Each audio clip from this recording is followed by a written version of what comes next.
this Monday morning, we're going to be thinking about how to evaluate all the news that's come flowing in our general direction about lockdown or coronavirus and the information that comes in statistical form or in stories about people who've been affected. The news seems to contain little else. So how do we evaluate the news that's coming to us?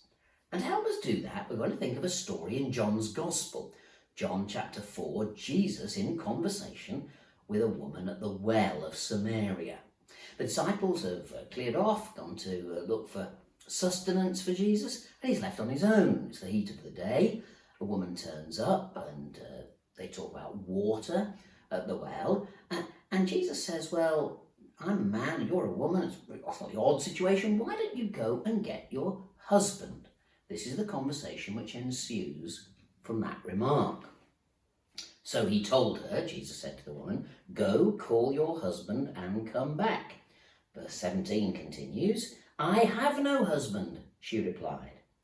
Jesus said to her, you are right when you say you have no husband. The fact is you have 5 husbands and the man you now have is not your husband. What you've said is quite true. And she, in amazement, says, Sir, I can see that you are a prophet.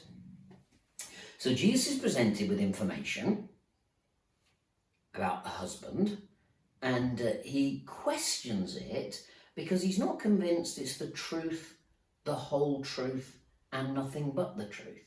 And the 5 previous husbands didn't get a mention, and the man she's living with isn't her husband either. And that really changes the scenario enormously from the simple statement that she gives to Jesus. Jesus isn't prepared to accept at face value what she says. He probes behind it in order to get to the truth about her situation.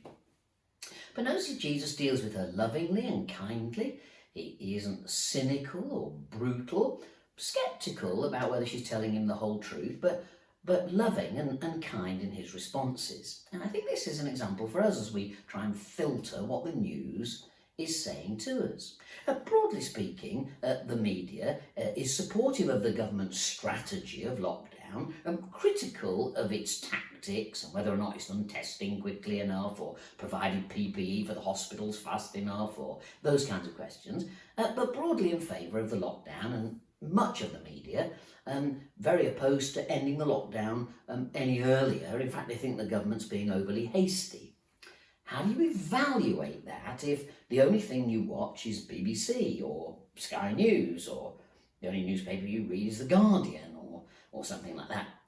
And so I think it's really important to read widely and to get a variety of views in order to be able to get behind the story, to see the broader perspective of what the truth of the situation is. It's not my job to say what the truth is in every situation. Obviously, I've expressed my view in the course of these blogs. It's important for us all to evaluate it for ourselves, but we can only do that with a wide variety of views and information for us to sift and thoughtfully reflect on. So you can watch TV or look at the internet. If you're interested in a more sceptical view about the lockdown, you could read Lockdown Skeptics. You could Google that and you'd find some articles where scientists and medics and commentators have got serious questions about the lockdown, and that might balance some of the things. You can weigh up for yourself then what you actually feel is going on. And so you know that the government has been very much guided by Imperial College London's research and much less influenced by Oxford University's epidemiological team. And so if you want to read something that's a bit more critical, if you want to read pro-lockdown stuff, you should look at a professor like Neil Ferguson. If you want to read something which is a bit more agnostic about the lockdown, you should read Professor Sunetra Gupta from Oxford. So it's important, just like Jesus with the woman at the well, not simply to take the thing at face value, but be wise enough not to be cynical. All politicians are liars and so on. That's very unhelpful and frankly untrue. And so we need to be gracious and loving with people we disagree with, thoughtful, questioning, exploring. Things are not always as they seem, and it's wise to consider a variety of perspectives to get behind the story, so that as Christians we're well informed and our decisions are wise and thoughtful.